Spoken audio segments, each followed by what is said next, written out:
Twirl with Tarot asks, how do I bond deeper with my deck beyond the initial phase? I always find myself in the stalemate after the initial bond. I can't seem to make a deck my own. This is such a great question. Okay. So where do I want to start? Okay.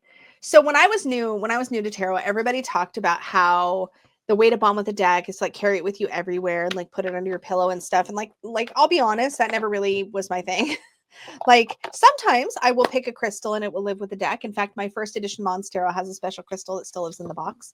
My experience is, for me, two things. Walkthroughs. This is going to be, I have this exercise for you. Don't worry. Walkthroughs and really just using it for everything for a period of time. That means not giving myself permission to reach for something else because it's easier and I know it better, right? So let me talk about walkthroughs first. So obviously I make content on YouTube, so that makes this pretty easy. If I really want to bond with the deck and I'm just not, it's not happening, right? Then I'll make a walkthrough video. In fact, in the beginning, when I first started my channel, I walked through every single deck I brought in and did a video. Even if the video didn't make it onto the channel, I did a video for every single deck I got.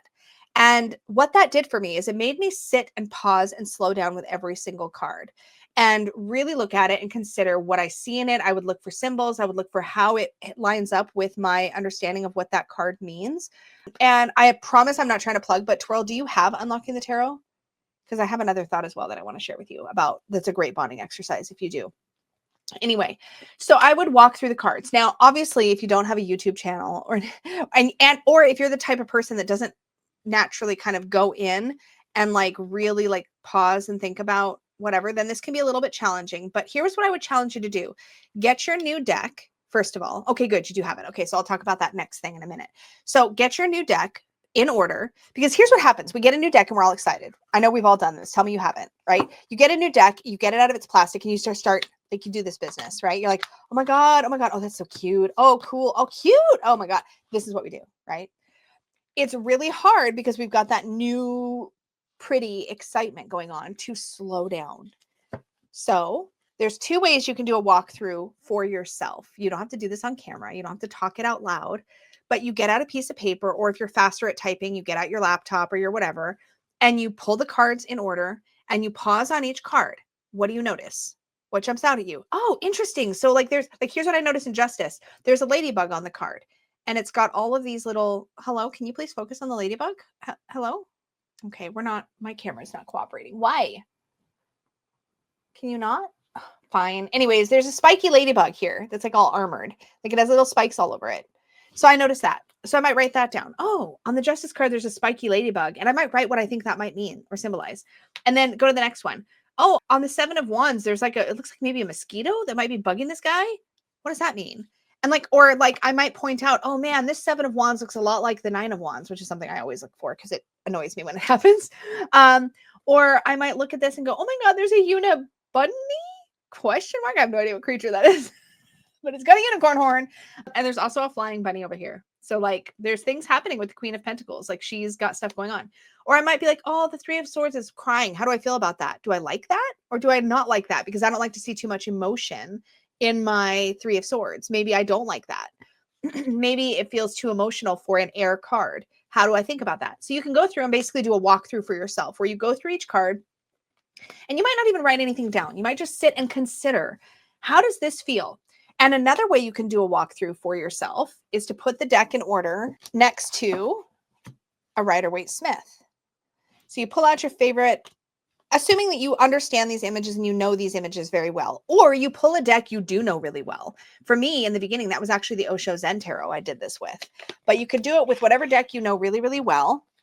And you get your new deck side by side. And this is really great to do on your own because it requires less effort, I think, to compare the new deck to a deck you know really well than it is to sort of just look only at the new deck and figure out what jumps out at you. This can actually be much easier. So you just flip through and you go, oh, this is really different. And here's how it's different. And here's what I do and don't like about that. And you go through and you consider, oh, look, they both have the dark and the light. Like you can start to compare symbols. You might notice what jumps out at you. And so you build a relationship that way by noticing where it differs and similars and differs. How it's the same and different as a card, as a deck you do know really well. Now, if you have Unlocking the Tarot and you've gone through and created a set of your own keywords, or if you've done Tarot with Training Wheels, which is the less in-depth version of Unlocking the Tarot, okay? If you've done Tarot with Training Wheels, or if you happen to be one of the few people who have taken my Tarot Bootcamp for Beginners course that I have on my website, which, let me show you actually. So those of you who have done the bootcamp or who have done Tarot with Training Wheels will have a marked up deck ideally to work with. So Tarot, Unlocking the Tarot, this is my unlocked deck. So this uses my keywords from the Unlocking the Tarot. Now maybe like Danny, she did her Unlocking the Tarot with the Heartwood Tarot, I believe, by Three Trees Tarot. So now when you're comparing side by side, so let me just grab the Three of Water so you can see. Now, when you're comparing side by side, you're comparing not only to the imagery that you're looking at, but you're also comparing to the keyword. So you're going, and I talk about this actually in Unlocking the Tarot, is, okay, so here we have the Three of Cups, and my word here on the artwork is support. And here we have the Three of Water. And so I can ask myself, how does this card show that concept? How does it illustrate that concept? Do I see support in this card? Because this is my keyword. So if I want this deck to feel like me, I have to find my meaning in this card. I don't have to, but it's helpful to. So that's one way. If you've done the course, the Tarot Bootcamp course, then you get to go even deeper. Let me just pull this out like this. Okay. So here's my bootcamp deck, which is out of order because I've totally shuffled it because I've worked with it. Okay, let me find the Fool. Fine, I'll just use the High Priestess. Okay. Yeah, okay. So the bootcamp course uses all kinds of things, numerology, color, other things, and we build actually quite a bit of associations with each card, not just the one keyword. So, for example, in High Priestess, here's my bootcamp card. So I have the color purple, which of course I see here, which makes me happy. I have the Secret Keeper, Intuition, Mystery, Inner Voice, Higher Power, Subconscious Information, and Choice for the number 2. So I have all of this information, and I can go through this deck in order next to my bootcamp deck, which has all of these associations, and do that same exercise. So the Unlocking the Tarot or Tarot with Training Wheels exercise is kind of the starting point for this. And then you can go even deeper, even deeper, even deeper, depending on how much you have to compare to. So those are some great bonding exercises in general. As far as like getting to know the images, finding out if they work for you, this kind of thing. So the last thing that I mentioned as far as how you can bond with the deck is to make yourself use it.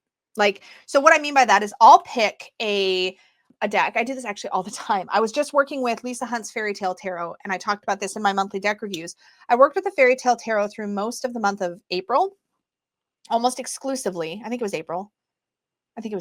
So every day for my energy obstacle advice reading, I worked with the Fairy Tale Tarot. And what I did, because I really wanted to bond with the stories, is I would pull either 1 card, 2 cards, or 3 cards in the Fairy Tale Tarot, which I'm not showing right now. This is just because I like to have props. And I would pull the card and I would read the story. If I didn't know the fairy tale, I would read the fairy tale in the bigger expanded book I happen to have for the Fairy Tale Tarot. I'd read that story. Now, if you don't have the old book for that, you could just like Google the story or whatever. I would read it. So I would familiarize myself with the story that's being illustrated. And then I would do the reading and apply it to my day or whatever, my energy obstacle advice reading. I found that got a little intense. So I had to switch back to like 1 card if I didn't know the story. And so, but I worked with it for everything. If I had a question, I pulled that deck. If I wanted to do a daily reading, I pulled that deck. I call them kind of like deep dive. I tend to deep dive into a deck. I work with it for an extended period. In fact, you can actually go onto my channel. If you look, I haven't done one in a long time, but I had a series I did for a little bit called A Month With, and I did like a month with this deck, a month with that deck.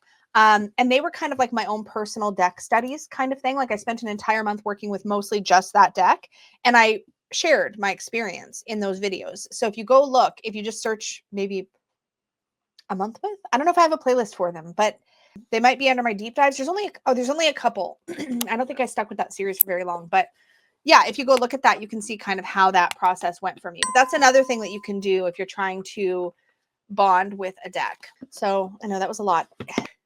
But yeah, I hope that was helpful.